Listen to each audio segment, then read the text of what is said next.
The pie knife slipped from my hand and landed with a loud clang against the crystal dessert plate.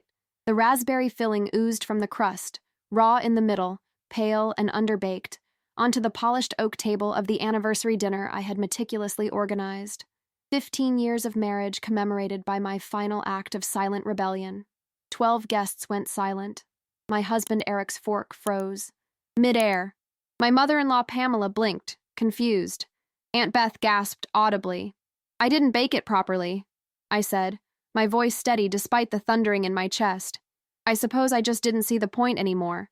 A stunned hush spread across our dining room, the kind of silence that has weight and substance. The chandelier I had spent hours cleaning that morning cast elegant shadows across. Shocked faces. Faces I had served, smiled at, and catered to for 15 years. Eric opened his mouth to speak, but I cut in. 15 years, and not a single picture. Not one memory where I wasn't behind the cake, the camera, or the cleanup. So tonight, this is what I'm bringing. A half-baked dessert, and a full-hearted decision to stop disappearing. I pulled off my apron, the same embroidered one. I'd worn it every birthday, every holiday, every milestone, and laid it over the untouched pie. Dinner's over, at least for me. And with that, I walked away, leaving silence and a raw pie in my place. I suppose I should start at the beginning. My name is Lauren James. I live, or lived, in a spacious colonial-style home in Charlotte, North Carolina. To the outside world, I had it all. A successful husband, a beautiful teenage daughter, an enviable home in an affluent neighborhood. I was that woman who organized perfect bake sales, hosted elegant dinner parties, and sent handwritten thank you notes. The one who remembered everyone's birthdays and dietary restrictions. The invisible one. It wasn't always like this. When Eric and I met at UNC Charlotte 15 years ago, we were equals, too. Ambitious business majors with big dreams and bigger laughter. He was charming, attentive, and looked at me like I hung the moon. We'd stay up talking until dawn, planning our future together. Equal partners, we said. Always. But somewhere between the I-do's and the mortgage payments, between the birth of our daughter Natalie and Eric's rapid rise at his investment firm, something shifted. Slowly, imperceptibly, like water eroding stone, I became less a partner and more a support system. It started with small things. I'd step out of frame to take photos at Natalie's 5th birthday party, because someone needs to capture the moment, honey. I'd miss the toast at Eric's company Christmas party because I was in the kitchen making sure the caterers served the appetizers at the right temperature. I'd be absent from family vacation photos because I was packing the car or checking us into the hotel or applying sunscreen to Natalie's squirming shoulders. Then came Eric's 40th birthday, 3 years ago. I spent months planning a surprise yacht party on Lake Norman. 50 guests, a live jazz band, gourmet catering, personalized cocktails named after milestones in his life. I arranged for his college friends to fly in from across the country. I even hired a professional photographer to capture the moment of surprise when he walked onto the deck. The party was perfect. Everyone said so, especially Pamela, Eric's mother, who took credit for the idea when Eric's boss complimented the event. "Eric throws the best parties," she said with a smile. I laughed politely, the sound hollow in my chest, as I cleared away discarded napkins and rearranged the dessert table.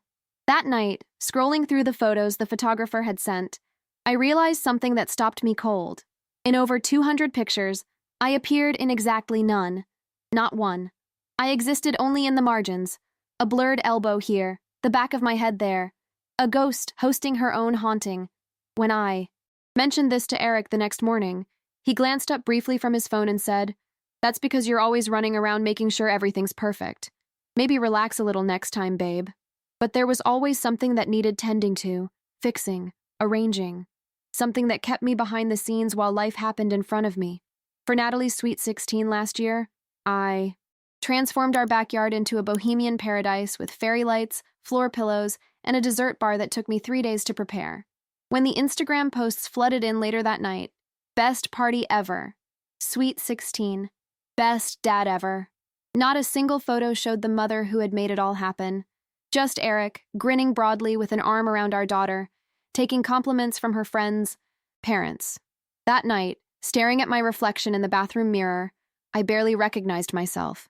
Who was this woman with tired eyes and a practiced smile? When had I become so invisible? "Mom," Where are you? Natalie's voice called from her bedroom, interrupting my thoughts. Just cleaning up, honey, I answered automatically, though the party debris could have waited until morning. Dad's telling everyone about his promotion, she said, poking her head around the door. You're missing it. I nodded, dried my hands, and returned to the party I had created, to stand in the background, to clean up spills, to make sure everyone had enough cake, to disappear. The slow erosion of my presence continued through holidays, anniversaries, and family gatherings. I became an expert at anticipating needs, at smoothing rough edges, at making everything look effortless. At home, I was the family manager rather than a family member. At social events, I was Eric's wife, not Lauren. You're so lucky, our neighbor Margaret once told me at a community barbecue. Eric is such an involved father and husband, you never have to worry about a thing. I smiled and nodded, wondering if she knew that I had been up since dawn marinating the meat. Eric was now flipping on the grill to appreciative comments about his culinary skills. It was my coworker Haley who finally asked the question that would crack the foundation of my carefully constructed life. When's the last time someone planned something for you? She asked over lunch in the break room of the marketing firm where I worked. Part-time. I stared at her, my sandwich halfway to my mouth. What do you mean? I mean, she said, leaning forward. When did someone last make you feel special? Plan a surprise for you? Take your photo instead of asking you to take theirs? I couldn't answer. The truth was too raw, too painful to admit aloud. As our 15th wedding anniversary approached, I found myself once again planning, organizing, and disappearing, and I began to wonder if anyone would notice if I truly vanished. Lauren, dear, I was thinking we should host the anniversary dinner at your house, my mother-in-law Pamela announced over the phone 6 weeks before our anniversary. Her voice carried that familiar blend of authority and false consultation that had become the soundtrack of our relationship. More intimate that way, don't you think? Just family and a few close friends. Oh, and Eric mentioned including Jeffrey from the firm and that new investor he's courting. I pressed my fingers to my temple, already calculating the work involved. How many people are we talking about, Pamela? Oh, nothing excessive. Just 20 or so of our closest. Our closest, not my closest. Never mind. I was thinking, I ventured carefully, that maybe we could have it catered this time. Give me a chance to actually enjoy the evening. The pause on the other end of the line was brief but pointed. Well, I suppose if you're feeling overwhelmed. Pamela's voice dripped with disappointment. Though Eric always talks about how much he loves your cooking. And you know how important this dinner is for his career. Jeffrey will be bringing his wife, and she's quite the foodie. Eric needs everything to be perfect. I closed my eyes, feeling the familiar weight settle on my shoulders. Of course. I'll handle it. I knew you would, dear. I'll email you my suggested menu. Nothing flashy for the outfit, please. It's Eric's big night with the firm. Eric's big night. Our anniversary dinner was now Eric's. Networking opportunity. Later that evening, as I stirred pasta sauce at the stove, I mentioned the upcoming dinner to Eric. Mom called you about that? He looked up from his laptop at the kitchen island. Great. She's really excited about it. 15 years, babe. Can you believe it? Yeah, it's a milestone. I tasted the sauce, added a pinch more salt. She's invited quite a few people, including your colleagues. Jeffrey's really looking forward to it. And Paul Westfield, you know, the investor I've been telling you about. This could be huge for us, Lauren. Us. As if my invisible labor would somehow translate to a promotion for me, too. I was hoping, I said carefully, stirring the sauce to avoid meeting his eyes, that maybe this anniversary could be more about us. You and me. 15 years together. Eric came up behind me, wrapped his arms around my waist. It is about us. Everything I do at the firm is for our family. This dinner is a celebration of what we've built together. His words should have comforted me. Instead, they scraped against something raw inside me, the growing awareness that what we'd built wasn't a partnership but a performance. Me in the wings. Him. Center stage. Besides, he continued, you love hosting. You're so good at it. Being good at something isn't the same as loving it, I wanted to say. But instead, I nodded and kept stirring. The weeks leading up to the anniversary dinner blurred into a frenzy of preparation. I deep-cleaned the house, planned an elaborate 5-course menu, ordered flowers, polished silver that had been my grandmother's, and even repainted the guest bathroom, all while working my marketing job and attending Natalie's school events. Eric noticed none of it. The house always looks great, he said dismissively when I mentioned spending a Saturday organizing the dining room china cabinet, as if our home existed in a perpetual state of perfection without effort. The day before the dinner, Haley cornered me in the office break room. "You look exhausted," she said bluntly. "What's going on?" I shrugged, pouring myself another cup of coffee. "Anniversary dinner tomorrow, 15 people coming." "Wow, congratulations. Where's Eric taking you?" I blinked at her. "No, it's at our house. I'm cooking." Haley's expression shifted from excitement to disbelief. "You're cooking your own anniversary dinner? For 15 people?" Pamela, my mother-in-law, thought it would be more intimate. More intimate for whom? Certainly not for the chef. She shook her head. "Lauren, do you hear yourself? You're catering your own anniversary party." Put that way, it did sound absurd. "It's not just about us," I explained weakly. "It's also a business thing for Eric." "A business thing," she repeated flatly. "On your 15th wedding anniversary." Something in her tone made me defensive. "It's fine. I like cooking. When's the last time Eric cooked for you?" I opened my mouth to answer, then closed it. I honestly couldn't remember. Haley's expression softened. "Look, I'm not trying to criticize your marriage, but as your friend, I have to say this doesn't sound balanced. You deserve to be celebrated, too, not just do all the celebrating." Her words stayed with me as I drove home, as I prepped vegetables for the next day's meal, as I ironed the tablecloth late into the night while Eric slept soundly upstairs.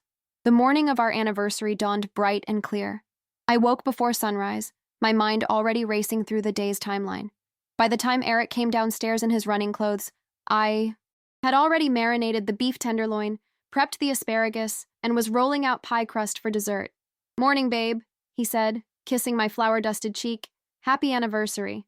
"Happy anniversary," I echoed, trying to infuse warmth into my voice. He reached into his pocket and pulled out a small velvet box. Didn't want to wait until tonight with everyone around. For a moment, my heart lifted. He had thought of me, separate from the performance we'd be putting on later. Inside the box was a beautiful pair of pearl earrings. "To wear tonight," he explained. "They'll look perfect with that navy dress you have." The one Mom suggested. The one Pamela had deemed appropriate. Not too flashy, suitable for Eric's big night. "They're beautiful," I said, and they were. But somehow, the gift felt less like a celebration of me, and more like a final costume piece for the role I'd be playing that evening. The supportive wife, the gracious hostess, the invisible backbone of Eric James's perfect life. "Great," Eric said, clearly pleased with himself. "Can't wait to see you in them tonight." He grabbed his water bottle. "I'll be back in an hour. You need anything while I'm out?" I looked around at the kitchen, already in controlled chaos mode, at the to-do list that would consume my entire day. "No," I said quietly. "I've got everything under control."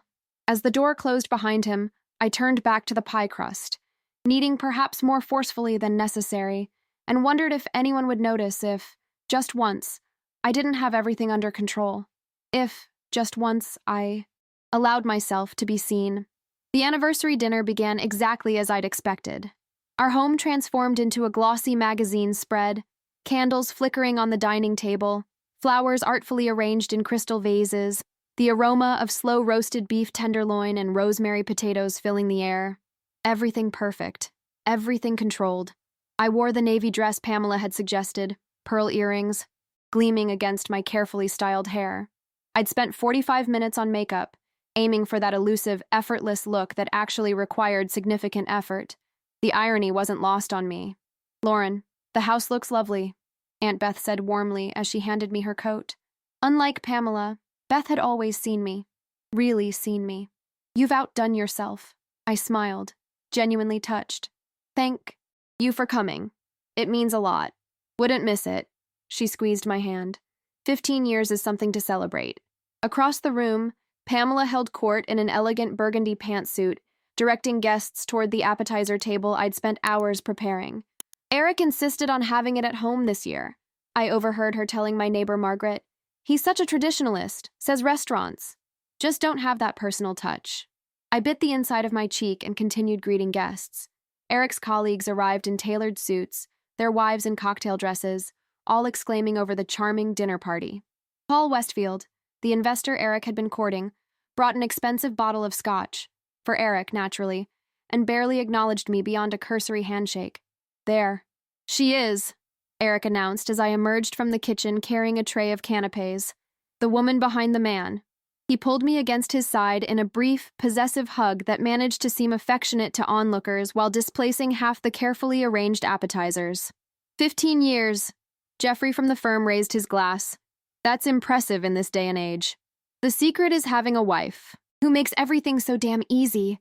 Eric laughed, and the room joined in. I just show up and enjoy the ride.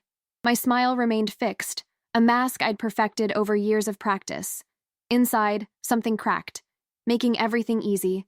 That was my role, the facilitator of everyone else's comfort and success, the invisible hand that made the magic happen while receiving none of the recognition. Dinner progressed smoothly as I'd orchestrated. I moved between kitchen and dining room, refilling wine glasses, serving courses, all while maintaining the illusion of the perfect hostess who somehow managed to enjoy her own party. I fielded compliments about the food with practiced modesty. It's nothing, really, I said when Jeffrey's wife raved about the béarnaise sauce. Just something I threw, together. As if 18 ingredients and 30 minutes of constant whisking was throwing something together. When the main course was cleared, Pamela stood and tapped her glass with a spoon. The room quieted. I'd like to propose a toast, she announced. My heart lifted slightly. Perhaps this would be the moment of recognition, the acknowledgement of 15 years of partnership. To my wonderful son, Pamela continued, who has built such a beautiful life. Your father would be so proud of the man you've become, successful in business, respected in the community, and blessed with a lovely family. These 15 years have been just the beginning of your journey to greatness. The room raised their glasses. To Eric, not a word about me, not a single acknowledgement that a marriage involves two people. In Pamela's narrative, and apparently everyone else's, Eric was the protagonist, and I was simply part of the beautiful life he had built. Eric stood next, his expression warm with the attention. I'd like to thank my mother for putting together this wonderful evening. My hand tightened around my water glass. Pamela had made exactly one phone call, to the florist, and only because she didn't trust my taste in arrangements. 15 years of love and growth, Eric continued, raising his glass. To family, to success, and to many more years of happiness. Not to Lauren, my partner. Not to my wife, who made this evening possible. Just generic platitudes that could have applied to any celebration, any milestone. As everyone drank to Eric's toast, I slipped away to the kitchen, ostensibly to check on dessert. In reality, I needed a moment alone, away from the performance, to breathe. I leaned against the counter, closing my eyes briefly. 15 years reduced to love and growth, as if our marriage was a generic houseplant, not a complex relationship between two people. 15 years of my life, my labor, my love, acknowledged with the same depth as a greeting card sentiment. My phone buzzed in my pocket. A notification from Facebook. Curious, I opened it to find that Pamela had already uploaded photos from the evening, tagging Eric and various guests. Our beautiful anniversary celebration, read the caption. I scrolled through the album, a familiar hollowness expanding in my chest. Photo after photo of smiling guests, of Eric charming the room, of the beautifully set table, the artfully plated food. Not a single image contained me. I wasn't behind the camera this time. Pamela had been taking the photos with her new iPhone, yet somehow I remained invisible, excluded from the visual record of my own anniversary dinner. Was I so forgettable? So easy to crop out of the frame? Or had I trained everyone so well to overlook me that they no longer saw me at all? The timer on the oven dinged, startling me back to the present. The raspberry pie, the final course, the culmination of the perfect anniversary dinner. I opened the oven door, slid on mitts, and pulled out the pie. It wasn't done. The crust was pale instead of golden brown, the filling still bubbling and loose rather than set. I'd been so distracted by hosting that I'd forgotten to check it. I stared at the undercooked pie, feeling strangely detached. After hours of preparation, after years of perfection, I'd finally made a mistake. One imperfect dish among a sea of flawless execution. And in that moment, staring at the raw pie, something shifted inside me. A question formed, clear and insistent. What would happen if I served it anyway? If, just once, I didn't. Fix everything, didn't smooth every wrinkle, didn't ensure everyone else's perfect experience at the expense of my own. I removed the oven mitts slowly, Place the pie on a cooling rack. Watch the filling ooze slightly from beneath the pale crust. What would happen if I stopped disappearing? With a strange calm, I transferred the undercooked pie to my grandmother's crystal cake stand. 15. Years of marriage commemorated by something raw, unfinished, honest. I carried it into the dining room where conversation hummed pleasantly. No one had noticed my extended absence. Of course they hadn't. Dessert is served, I announced, placing the pie at the center of the table. Eric beamed at our guests. Lauren makes the best raspberry pie. It's a family recipe. I picked up the silver pie. Server, its weight suddenly significant in my hand. As I positioned it above the crust, a clarity washed over me. This moment, this small, domestic moment, suddenly felt monumental. A crossroads. The pie knife slipped from my hand and landed with a loud clang against the crystal dessert plate. I didn't bake it properly, I repeated, my voice steady despite the thundering in my chest. I suppose I just didn't see the point anymore. The silence that followed was absolute. Faces froze in expressions ranging from confusion to embarrassment.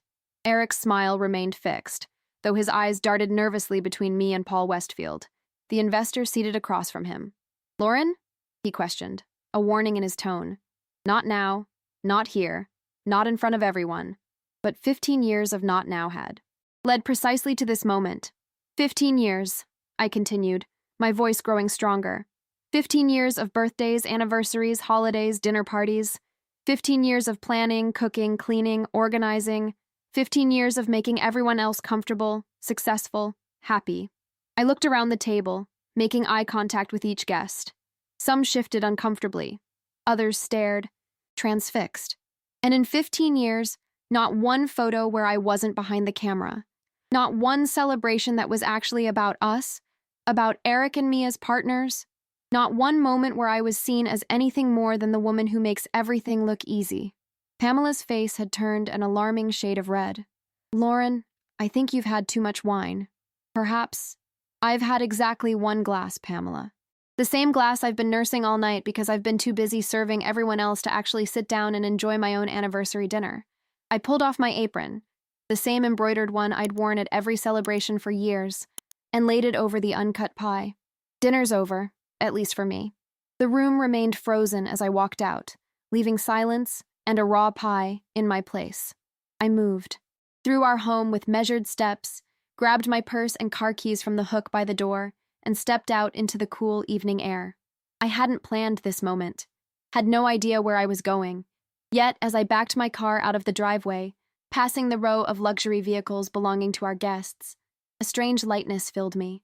For the first time in years, I wasn't responsible for anyone's comfort or happiness, but my own. My phone began buzzing almost immediately. Eric, then Pamela, then Eric again. I silenced it and kept driving. Without conscious decision, I found myself heading toward the small lakeside cabin Haley had mentioned renting for weekend getaways. She'd offered me the code to the lockbox once when things were hectic at home, saying, "Sometimes you need space to hear yourself think." I'd never taken her up on it, until now. The cabin sat dark and quiet when I arrived, nestled among pine trees at the edge of Lake Norman. I punched in the code Haley had shared, hoping it hadn't changed, and felt a surge of relief when the lockbox opened. Inside, the cabin smelled of pine and clean linens. Simple, peaceful. No one to please but myself. I sank onto the sofa and, for the first time that evening, allowed myself to feel the full weight of what I'd done. I'd walked out on my own anniversary dinner, left a table full of guests, including my husband's important business contacts, staring at an uncut, undercooked pie. I'd shed the role I'd played for 15 years in one unplanned, irreversible moment. Strangely, I felt no regret, only a vast exhaustion, as if I'd been running a marathon for years and had finally, mercifully, been allowed to stop. My phone continued to light up with notifications, text messages, missed calls, voicemails. I scrolled through the texts without opening them. Eric, where are you? Get back here now. You're embarrassing us both. Pamela, I've never been so humiliated. Eric is devastated. How could you do this to him on tonight of all nights? Eric again. Paul left. Thanks for ruining this opportunity. We need to talk when I get these people out of our house. Each message confirmed what I already knew. In their eyes, my primary crime wasn't abandoning my marriage or even the dinner, but disrupting Eric's carefully orchestrated business opportunity. My feelings, my needs, my 15 years of silent service were irrelevant against the backdrop of his ambitions. Then a different message appeared. Aunt Beth, what you did took courage. If you ever want to talk or start new traditions, count me in. Love you, brave girl. Tears sprang to my eyes, unexpected and hot. One person who saw me. One person who recognized the cost of my invisibility. Then, surprisingly, a text from Natalie. Mom, are you okay? Everyone's being weird, and Dad looks like he's going to explode. Where did you go? I hesitated, then replied, I'm safe. I needed some space. I love you, honey. This isn't about you. Her response came quickly. Is it about the pie? Dad said something about a pie. Despite everything, I laughed. Leave it to a teenager to reduce an existential crisis to a dessert mishap. It's about more than the pie. I'll explain when. I see you. Get some sleep, okay? Kay, love you too. I placed the phone on the coffee table and walked to the cabin's small kitchen. Made myself a cup of tea. Not because anyone needed refreshment, but simply because I wanted one. Carried it to the porch and sat in peaceful silence, watching moonlight shimmer across the lake. For the first time in 15 years, I had no responsibilities. No one to care for. No performance to maintain. Just Lauren, alone with her thoughts, her tea, and the gentle ripple of water against the shore. I slept deeply that night, wrapped in unfamiliar blankets in a strange bed. No one's breathing beside me. No mental to-do list cycling through my brain. Just profound, restorative silence. Morning arrived with pale sunlight filtering through pine branches. I made coffee, found some basic supplies in the pantry, and cooked a simple breakfast. For myself, just for me. I'd forgotten how peaceful eating could be when you weren't simultaneously refilling glasses, checking on the next course, or gauging guests' satisfaction. I savored each bite, watching birds flit between trees outside the window. Around noon, I finally listened to my voicemails. Most were from Eric, his tone evolving from angry to concerned to pleading as the night progressed. Lauren, this is ridiculous. Come home now. Where are you? I'm getting worried. At least text me that you're safe. Babe, please. Whatever's wrong, we can fix it. Just come home. The final message, left at 3 a.m. I don't understand what happened. Please call me. That was the crux of it, wasn't it? He truly didn't understand. Couldn't see how I'd slowly disappeared over 15 years of marriage. Couldn't comprehend that serving a raw pie was the most honest thing I'd done in years. The final voicemail was from Haley. I heard what happened from Natalie. She called looking for you. I told her you were probably at the cabin. Hope that's okay. Take all the time you need. I've got your back at work. And, Lauren, I'm proud of you. Proud of me. When was the last time anyone had expressed pride in something I'd done for myself, rather than for others? I spent the day in gentle silence, walking by the lake, reading a dusty paperback left on the cabin shelf, thinking about the 15 years behind me and what might lie ahead. By evening, I knew I couldn't hide forever. I had a daughter who deserved an explanation, a job I valued, a life I needed to reclaim, or perhaps create anew. I texted Eric. I'm safe. I need time to think. We'll be in touch about Natalie soon. His response was immediate. Please come home. We can talk about whatever's bothering you. Whatever's bothering you. As if my disappearance were an overreaction to a minor grievance, not the culmination of years of invisibility. Not yet, I replied. I need space. For once, I would prioritize my needs. The rest, the explanations, the decisions, the path forward, could wait. For now, it was enough to simply be seen, even if the only person truly seeing me was myself. I stayed at the cabin for a week. 7 days of solitude that felt like both an eternity and an instant. The first uninterrupted stretch of time I'd had to myself since before Natalie was born. I slept when I was tired, ate when I was hungry, and spent hours simply sitting by the lake, watching sunlight play across the water. Haley brought me clothes on the third day, along with groceries and a framed photograph that took my breath away. What's this? I asked, holding the simple silver frame. From the company retreat last month, she said. I wanted you to see yourself the way we do. The photo showed me laughing during a team-building lunch, head thrown back in genuine delight, eyes crinkled at the corners. I looked vibrant, present, alive. I don't remember the last time I saw a picture of myself, I admitted, running my finger over the glass. That's the problem, isn't it? Haley replied softly. That frame became my anchor during the quiet days that followed. I placed it on the bedside table where I could see it first thing each morning. Tangible proof that I existed outside the roles of wife, mother, hostess. That somewhere, in some context, I was seen. Eric's texts and calls continued, evolving from anger to confusion to a strange performative concern. The house isn't the same without you, he wrote. Natalie misses her mother. Not, I miss my wife, or I miss you, Lauren. Even in his attempts to reach me, he defined me by my functions. Homemaker, mother, rather than as a person he longed for. Natalie, for her part, seemed to understand something fundamental had shifted. Dad's attempting to cook. She texted with a laughing emoji. He burned pasta. Pasta. Mom, didn't know that was possible. I smiled at my phone. Put water in the pot first. Too late. We're ordering pizza. Again. There was something refreshing about her teenage directness. No emotional manipulation, no guilt trips. Just honest communication. Can I come see you? She asked on day 5. Just me. Promise not to bring the drama. We met at a cafe halfway between the cabin and our home. She slid into the booth across from me, 16 years old and suddenly looking so grown up, observing me with curious eyes. You look different, she said, studying my face. Different how? She tilted her head, considering. I don't know. More here? Like, fully present. I felt a surge of emotion. Even my daughter had noticed my gradual disappearance. So, she continued, stirring her hot chocolate, what happens now? Are you coming home? I don't know yet, I answered. Honestly, I'm still figuring things out. Is it because of Dad? Or Grandma? She's been over every day, by the way. Keeps rearranging the kitchen like you won't be able to find anything when you come back. I smiled faintly. It's complicated, Nat. It's not about any one thing or person. It's about me needing to remember who I am outside of taking care of everyone else. She nodded slowly. Like, when you left your job at the PR firm to work part-time so you could be home more when Dad got promoted? The observation startled me. I hadn't realized she'd connected those dots, how I'd gradually scaled back my own career ambitions to support Eric's. Something like that, yes. Dad says you're having some kind of midlife crisis. I laughed, the sound sharper than I intended. Of course he does.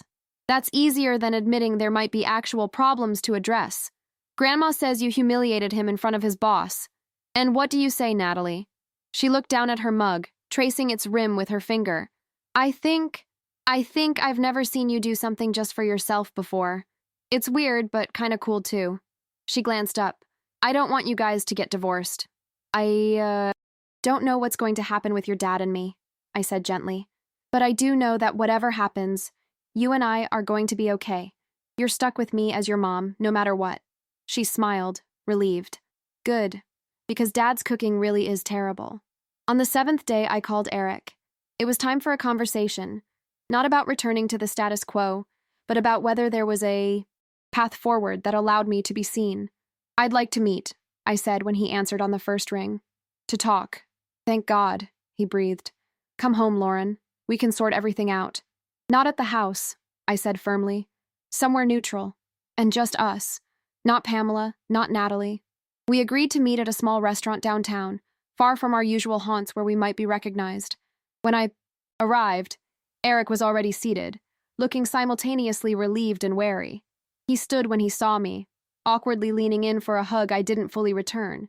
You look, he trailed off, seemingly unable to find the right word. Present? I supplied, remembering Natalie's observation. He frowned slightly. I was going to say tired. I almost laughed. Even now, he couldn't see the fundamental change. In me, only how my appearance might reflect on him. We ordered drinks, then sat in uncomfortable silence until they arrived. Eric fidgeted with his wedding ring, spinning it around his finger. I don't understand what happened, he finally said. Everything was fine, and then suddenly you're serving raw pie and walking out on our anniversary dinner? Everything wasn't fine, Eric. It hasn't been fine for a long time. You just didn't notice because the problems didn't affect you. He looked genuinely confused. What problems? You never said anything. I tried, many times, but you dismissed it or changed the subject or told me I was overreacting. Is this about your mother taking credit for the dinner? Because that's just how she is, Lauren. You know that. I shook my head. It's not about your mother, though she's certainly part of the pattern. It's about the fact that in 15 years of marriage, I've slowly disappeared. I've become a function, not a person.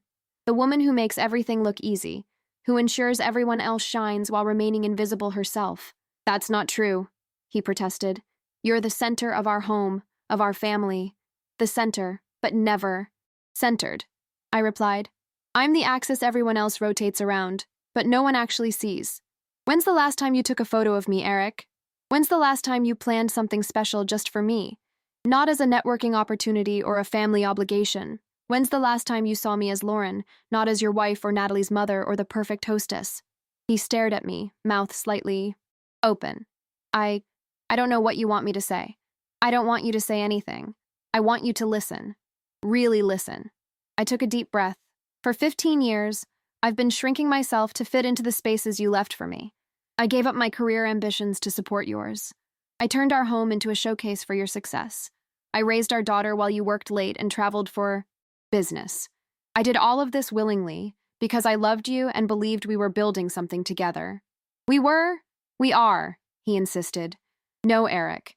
You built a life that worked perfectly for you, and I accommodated it. That's not the same thing as building something together. He ran a hand through his hair, frustration evident. So you're just, what? Throwing away 15 years of marriage. Because you're not in enough family photos? The dismissal stung, but it also confirmed everything I was trying to explain. This isn't about photos, Eric. It's about being seen, valued, respected as a full and equal partner, not just appreciated for the ways I make your life easier. I do respect you, he said, an edge creeping into his voice. I tell everyone how amazing you are, how I couldn't do any of it without you. That's the problem right there. You praise me for what I do for you, not for who I am. You value my function, not my personhood. He shook his head, bewildered. I don't even know what that means. I know you don't, I said softly. That's why I needed to leave. To figure out if there's a way forward where you could learn to see me, really see me, or if we've created patterns too deeply ingrained to change. So what are you saying? You want a divorce? I looked at him, really looked at the man I'd spent 15 years with, the father of my child, the center of the life I'd constructed. I don't know yet. What I do know is that I can't go back to being invisible. I won't. What do you want then? Tell me what to do to fix this. The question was so quintessentially Eric, assuming there was a simple solution, a checklist he could complete to restore order. It's not about fixing Eric. It's about fundamentally changing how we relate to each other.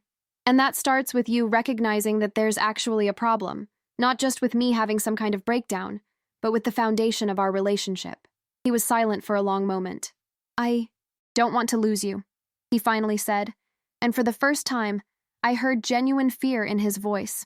Then start seeing me, I replied, not just looking at me, but truly seeing who I am now, not who I was when we met, or who you need me to be. We talked for hours that night, longer and more honestly than we had in years. No solutions emerged, no promises were made, but for the first time, Eric began to listen, really listen, to what I was saying. As we parted in the parking lot, he asked hesitantly, "Are you coming home?" "Not yet," I said. "I need more time and space." He nodded, disappointment evident but not pushing further. "Natalie would like to see you more regularly. Maybe dinners a couple times a week?" "I'd like that," I agreed.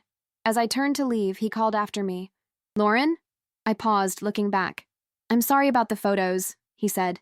"I never realized. I just never thought about it. It was small, as acknowledgments go, but it was a beginning." Autumn settled over Charlotte as September melted into October, painting the landscape in russet and gold. I extended my stay at the cabin, the solitude becoming less of an escape and more of a sanctuary where I could rediscover parts of myself that had been dormant for years. I began writing again, something I'd loved in college but abandoned as family life consumed my creative energy. Nothing structured or ambitious, just journal entries at first, then essays exploring the nature of visibility and identity. The words flowed easier with each passing day, like a muscle slowly regaining strength after years of disuse. Haley visited regularly, bringing news from the office and serving as a sounding board as I navigated my evolving relationship with Eric. He and I had established a cautious routine of weekly dinners, sometimes with Natalie, sometimes just the two of us. Conversations that were awkward at first gradually became more authentic. I found old photos from when we were dating, he told me, during one such dinner. You used to paint? I'd forgotten that. I nodded, surprised he'd remembered. Watercolors. Nothing serious. You were good, though. I remember that sunset you did at Wrightsville Beach. I had it framed for your birthday our first year together. The memory surfaced slowly. It hung in our first apartment. Whatever happened to it? Eric looked sheepish. It's in the storage closet, I think. When we redecorated after Natalie was born, my mother said it didn't match the new color scheme. And I agreed to take it down, I said quietly. Another piece of the puzzle clicking into place. One more small surrender. He reached across the table, hesitantly touching my hand. I could find it. Hang it up again. The gesture was well-meaning, but almost comically inadequate, as if restoring a single painting could compensate for years of invisibility. Still, it represented something significant. Eric was beginning to recognize the problem. It's not about the painting, Eric. It's about the pattern. He nodded slowly. I'm trying to understand. And he was, in his way. Each week brought small revelations as Eric gradually comprehended the scope of what had happened to our marriage, not through any single catastrophic event, but through the accumulation of 1,000 small erasures. My mother called, he said during another dinner. She wanted to know if you'd be hosting Thanksgiving this year. I tensed, memories of previous holidays flooding back, the weeks of preparation, the exhaustion, the inevitable criticisms thinly veiled as helpful. Suggestions. What did you tell her? I told her no, he said, surprising me. I said we were figuring things out and wouldn't be hosting this year. How did she take that? About how you'd expect. He grimaced. Lots of sighing and comments about traditions and family obligations. She offered to host instead. And? I prompted, waiting for the familiar pressure to conform, to maintain appearances. And I said maybe we'd do something different this year. Maybe it's time for new traditions. The words hung between us, laden with meaning beyond holiday plans. New traditions. A different way of being together. Thank you, I said simply. As October waned, Natalie began spending weekends with me at the cabin. We cooked together, took walks by the lake, talked about her college plans. One Saturday, she brought her camera, a serious digital SLR she'd saved for over the summer. I've been taking a photography class, she explained, showing me her portfolio. Landscapes, portraits of friends, architectural details of downtown Charlotte. I thought maybe, would you let me take your photo? For practice? The request caught me off guard. Me? Yeah, she shrugged, suddenly shy. I realized I don't have many good pictures of you, and you look different now. More, I don't know, yourself. We spent the afternoon by the lake, Natalie directing me with surprising confidence. Turn this way. Chin up a little. Now look toward the water, like you're thinking about something important. Later, scrolling through the images on her camera's display, I barely recognized myself. The woman in these photos looked serene, thoughtful, fully present. She occupied space unapologetically. She existed in the frame, not just at its margins. These are beautiful, Nat, I said, genuinely moved. You're beautiful, Mom, she replied simply. You just forgot for a while. The following week, as Halloween approached, I received an unexpected text from Aunt Beth. My friend Janet has a lake house party every year for Halloween. Nothing fancy, just good food, good wine, and people who don't take themselves too seriously. Would you like to come as my +1? No pressure, but might be nice to get out. I hesitated only briefly before accepting. An evening among strangers with no expectations or history sounded refreshing. The party was exactly as Beth had described. Casual, warm, filled with laughter. Janet's lakefront home glowed with string lights and jack-o'-lanterns, the guests a mix of ages and backgrounds. No one knew me as Eric's wife or Natalie's mother. I was simply Beth's niece, Lauren. Beth tells me you're a writer, a woman named Diana said as we filled our plates at the buffet. I started to correct her, to explain that I worked in marketing, that writing was just something I'd been dabbling in during my sabbatical, but stopped myself. Yes, I said instead. I am. The simple declaration felt revolutionary. Throughout the evening, I found myself engaging in conversations about books, politics, travel, topics that had nothing to do with family logistics or domestic management. I laughed genuinely, voiced opinions without mentally filtering them. First, allowed myself to be fully present rather than monitoring everyone else's comfort. "You're glowing tonight," Beth commented as we helped clean up after most guests had left. "It suits you." "What does?" "Freedom," she said simply. "Being yourself." As November arrived, bringing crisper air and earlier sunsets, I knew I needed to make decisions about my future. The cabin had been a necessary retreat, but it wasn't a permanent solution. My leave of absence from work was ending. The holidays loomed, with all their emotional complications. Most pressing was the question of my marriage. Eric had been patient, respectful of my need for space, while making it clear he wanted to salvage our relationship.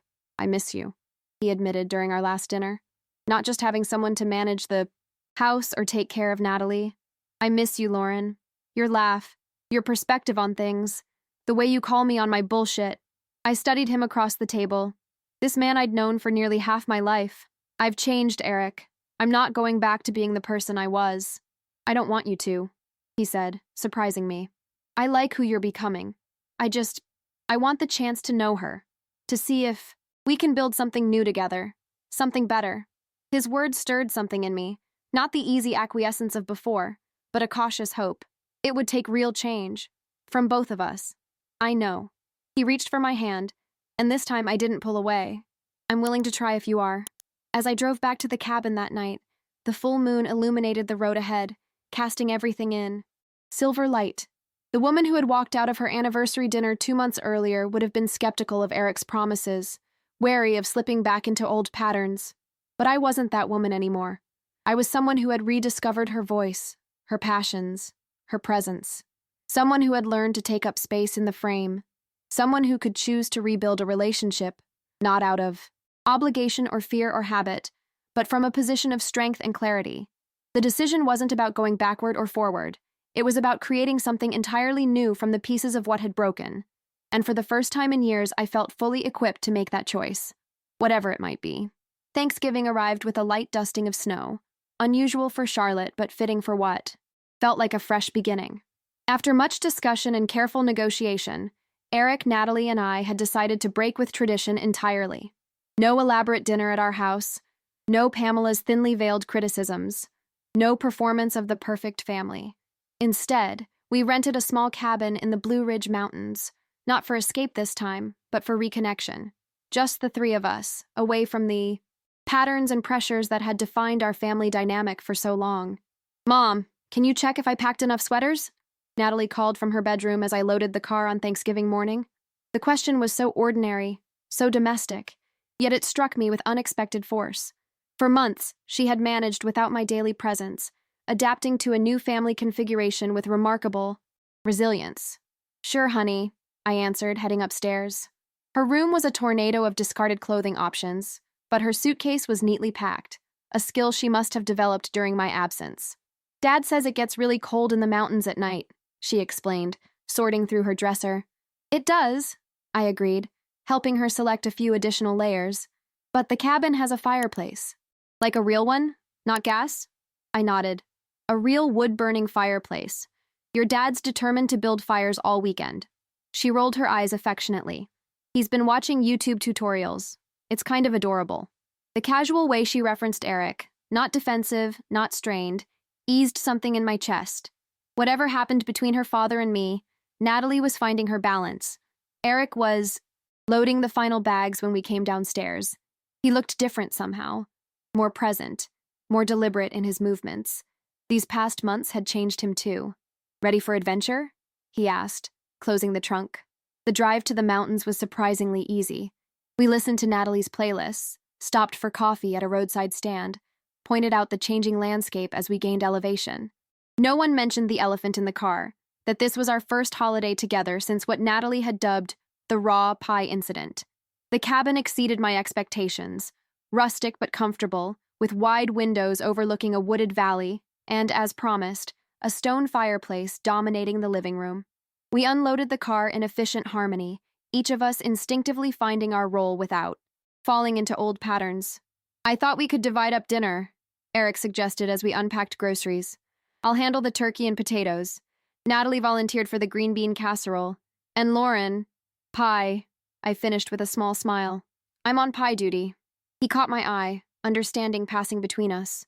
Fully baked this time? Depends on how you behave, I replied, and we both laughed. A genuine moment of connection that acknowledged our history without being constrained by it. While Eric wrestled with the turkey and Natalie texted friends, I sat on the cabin's porch, watching clouds gather over distant peaks. The quiet felt different from the solitude I'd sought after walking out. This was peaceful rather than necessary, chosen rather than required. My phone buzzed with a text from Haley. Happy Thanksgiving. How's the mountain experiment going? So far, so good, I replied. Strange but good. Remember what we talked about? She texted back. New patterns, not just a holiday truce. She was right, of course. Eric and I had spent weeks in couples therapy, learning to recognize the dynamics that had led to my disappearance. We'd made progress, but meaningful change. Required vigilance, especially when slipping into comfortable old roles was so tempting. The afternoon unfolded with an ease I hadn't dared hope for. We cooked together, moving around the small kitchen with surprising coordination. Eric made a point of asking my opinion, of acknowledging my contributions, small gestures that would have seemed performative if not for the genuine attention behind them. When dinner was ready, Natalie insisted on taking photos, not just of the food, but of all of us. Stand together, she directed, positioning Eric and me by the fireplace. Dad, put your arm around Mom, but like, normally, not that weird posed thing you're doing. Eric laughed, relaxing his stance. Better? Better, she confirmed, snapping several shots. Now one of just Mom. I started to protest, but stopped myself. This was part of being seen, allowing myself to be captured, documented, included in the visual record of our family. These are great, Natalie declared, scrolling through the images. I'm sending them to the family group chat. My stomach tightened. Everyone? Don't worry, Eric said quietly. I talked to my mother. She understands this holiday is just for us. As if on cue, my phone chimed with Pamela's response. Looks lovely. Enjoy your mountain getaway. Happy Thanksgiving to all three of you. No criticism, no guilt trip, just acknowledgement of our choice. Progress, I murmured, genuinely surprised. Dinner itself was imperfect in the most perfect ways. The turkey was slightly overdone, Natalie's green bean casserole had too much pepper, and my pie crust was a touch too brown at the edges. But the conversation flowed naturally, punctuated by genuine laughter and moments of thoughtful silence. As we cleared the dishes, Eric touched my arm lightly. Thank you for being here, for giving us this chance. I'm not doing it for you, I replied honestly. I'm doing it for us, all of us, including me. He nodded, understanding the distinction. That's as it should be. Later, as the first snowflakes began to fall outside the cabin windows, we settled by the fire Eric had proudly built. Natalie dozed on the couch, wrapped in a blanket, while Eric and I sat with glasses of wine, watching the flames. I've been thinking about what you said, he began cautiously, about building something new together instead of trying to fix what was broken. And I think I'm finally starting to understand what that means. He turned to face me fully. The old pattern, me at the center, you orbiting around, making everything work. It didn't just hurt you. It limited both of us.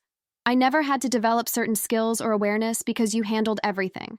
I missed out on really knowing you, knowing Natalie, because I was so focused on my work, my goals. The admission surprised me with its insight. That's exactly right. The thing is, he continued, these past months have been hard, but they've also been clarifying. I've had to figure out who I am without you managing my life. Natalie's too. We've both had to grow up a little. I smiled at that.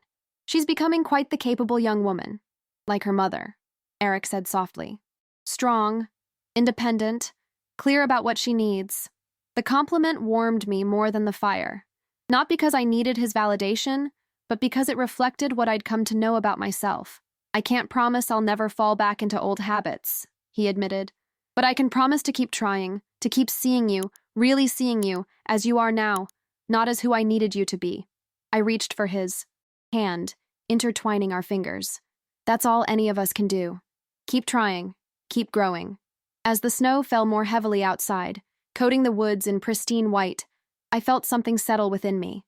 Not the resignation of before, but a grounded certainty. Whatever path our marriage took from here, I would remain visible, present, whole. The woman who had served the raw pie had reclaimed her place in the frame, and she wasn't fading into the background again. That night, lying beside Eric in the cabin's master bedroom, the first time we'd shared a bed in months, I realized that the most profound change wasn't in our relationship, but in me. I had found my voice, my boundaries, my presence. And from that foundation, anything was possible, including a marriage that truly honored both partners. As I drifted toward sleep, snow falling gently outside our window, I felt Eric's hand find mine in the darkness. A small connection, a beginning. Not a return to what was, but the first tentative step toward what could be. Spring arrived in Charlotte with an explosion of dogwood blossoms and new beginnings. 6 months had passed since the raw pie incident, as it continued to be called in our household. Half a year of therapy, difficult conversations, gradual reconnection, and profound personal growth. I stood in our backyard, surveying the vegetable garden I'd planted, something I'd always wanted to do but never prioritized amid the endless responsibilities of managing our home and supporting Eric's career. Tomatoes, peppers, herbs, and lettuce stretched in neat rows, a tangible symbol of roots I was putting down in my reconstructed life. "Those tomato plants look good," Eric observed, joining me with 2 mugs of coffee. He handed one to me, careful not to disturb the seedlings. "Thanks. The garden center said they should produce by June if the weather cooperates." I accepted the coffee, appreciating that he'd remembered to add cinnamon, a preference I'd only recently mentioned. We stood in comfortable silence, watching a pair of cardinals flit between the oak trees. Our relationship had evolved into something neither of us could have predicted a year ago. More mindful, more balanced, occasionally still awkward as we navigated new patterns, but fundamentally stronger. "The publisher called," I said, breaking the silence. "They want to meet next week to discuss the book." "Proposal." Eric's face lit up with genuine enthusiasm. "Lauren, that's fantastic. Did they give you any indication?" I shook my head. "Just that they're interested in discussing it further. Haley says that's a good sign." The book had begun as therapy journals, reflections on invisibility, identity, and reclaiming personal power within relationships. With Haley's encouragement, I'd shaped these raw thoughts into a manuscript, part memoir and part guide for women finding themselves diminished within their own lives. "Whatever happens with the publisher, I'm proud of you," Eric said, and the words carried weight because they acknowledged me, not just what I did for others. Taking that leap, putting yourself out there, it's brave. Coming from the man who once couldn't see beyond my function in his life, the recognition meant something. We'd both changed, growing into versions of ourselves that could truly see each other. Inside the house, the phone rang. "That's probably Natalie," Eric said, heading back inside. She wanted to discuss summer plans. Our daughter was finishing her junior year of high school, suddenly focused on college visits and future possibilities. The changes in our family had affected her too, in largely positive ways. She'd watched her mother reclaim her voice and her father learn to listen. Powerful lessons for a young woman forming her own identity. I remained in the garden a moment longer, savoring the morning quiet. My life had reconfigured itself in ways both subtle and profound. I'd returned to work, but on different terms, part-time, consulting that allowed space for writing. Eric and I had sold our 2 large house, choosing instead a smaller home with a dedicated office space for me, and a sunroom where he could indulge his surprising new interest in bonsai trees. Most significantly, we'd established new relationships with boundaries and expectations clearly defined. Pamela had struggled initially with the changes, but she had gradually adjusted, especially after Eric firmly established that criticism of me was no longer tolerated, whether in my presence or absence. "Mom," Natalie called from the back door. "It's Aunt Beth on the phone. Something about a gallery opening?" I smiled, brushing soil from my hands. Beth had become a central figure in my reconstructed life, a champion, a confidant, the person who had first seen my disappearance for what it was. She'd recently connected me with a friend who owned a small gallery, interested in displaying my watercolors, another passion reclaimed from the person I'd been before becoming Eric's wife and Natalie's mother.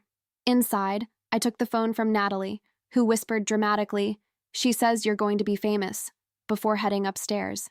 "Beth, what's this about a gallery?" "Cynthia loved your work," Beth exclaimed without preamble, "especially the Invisible Woman series. She wants to feature you in the summer showcase.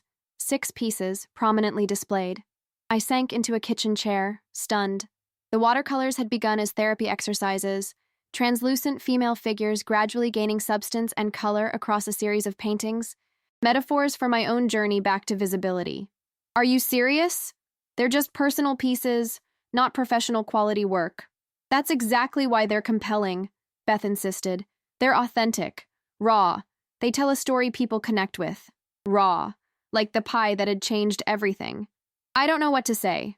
Say yes, Lauren. It's time to be seen. After hanging up, I sat at the kitchen table, overwhelmed by the trajectory my life had taken since that October night when I'd walked away from my own anniversary dinner. What had begun as an act of desperate self-preservation had evolved into genuine transformation, not just for me, but for my entire family. Eric appeared in the doorway, a questioning look on his face. Good news? Beth's friend wants to display my watercolors in her gallery, the summer showcase. His face brightened. The Invisible Woman series? Lauren, that's incredible. It's terrifying, I admitted.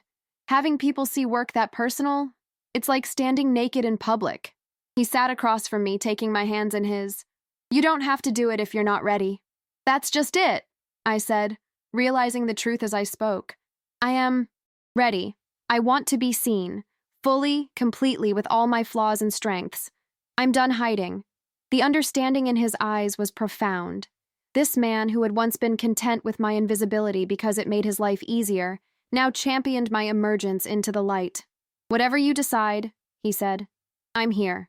Not to direct or manage or fix, but to support, to witness. That evening, we hosted a small dinner party. Nothing elaborate, just Haley and her husband, Beth, and a few friends I'd made during my months of rediscovery. I cooked, but so did Eric. We shared the hosting duties naturally, each stepping forward and back in an easy rhythm that would have been unimaginable a year ago. As we gathered around the table, I felt a familiar urge to slip into the background, to focus on serving, refilling, facilitating everyone else's enjoyment. But then Natalie raised her glass. I'd like to make a toast, she announced with teenage solemnity, to Mom's gallery debut, and to her book, and mostly to her finally letting us see how amazing she is. All eyes turned to me, seeing me, truly seeing me, not as a function or a role, but as a complete human being with gifts and flaws and dreams of her own. Thank you, I said simply, allowing myself to receive their recognition without deflection or diminishment. Later, as the evening wound down, I found myself in the kitchen with Haley, packaging leftover dessert for guests to take home. Look at you, she said with a smile, hosting a dinner party where you actually got to enjoy yourself. And everyone survived, I laughed.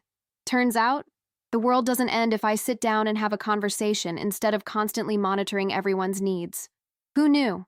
She handed me another container. I'm proud of you, Lauren. Not just for the book or the gallery show, but for doing the hardest thing of all, changing patterns that felt permanent. As our guests departed with warm hugs and promises to meet again soon, I found myself standing in our front doorway beside Eric, waving goodbye. His arm rested lightly around my waist, not possessive, but present. Happy? He asked quietly. I considered the question, looking back at our home, smaller than the showplace we'd once occupied, but warmer, more authentically ours. Through the window, I could see Natalie sprawled on the couch, simultaneously texting friends and jotting notes for a school project. On the walls hung family photos, including many of me, captured in moments of joy, contemplation, creativity. Yes, I answered, surprised by the simple truth of it. I am. Later that night, I stood alone in my office, surveying the watercolors Beth had selected for the gallery show. The progression was clear. From the first painting, where the female figure was barely a whisper of color against the paper, to the final piece, where she stood solid and vibrant, fully embodied, facing the viewer directly. My phone chimed with a calendar alert. Anniversary dinner, 15 years. The reminder from a year ago, still programmed in my calendar app. The dinner that had ended with a raw pie and a walk into the unknown. I picked up my paintbrush, inspired to create one final piece for the series. A woman serving pie at a table, her form the most vivid element in the composition, impossible to overlook. A woman fully present, fully seen, fully herself. As I mixed colors on my palette, I reflected on the journey of the past year. The raw pie hadn't just been an act of rebellion, it had been an invitation to authenticity. Messy, uncomfortable, unfinished, real. By refusing to present a perfect facade, I had created space for genuine transformation. I added the final brush strokes to the painting, stepping back to assess the composition. The woman at the table, unmistakably me, didn't look angry or defiant. She looked serene, empowered, complete. She had found her place in the frame not by disappearing or diminishing herself, but by claiming her right to be fully present. Below the image, I added a title in flowing script: The Raw Truth. Sometimes the most powerful thing a woman can do is stop serving everyone but herself. Setting down my brush, I felt a sense of completion. The woman who had walked away from her anniversary dinner a year ago had been searching for herself in the silence she left behind. The woman standing in this quiet room, surrounded by evidence of her creativity, her voice, her presence, had been found. Not in grand gestures or dramatic confrontations, but in small daily acts of self-reclamation, in boundaries respected, in needs expressed, in space claimed, in being seen, at last, as fully and completely herself.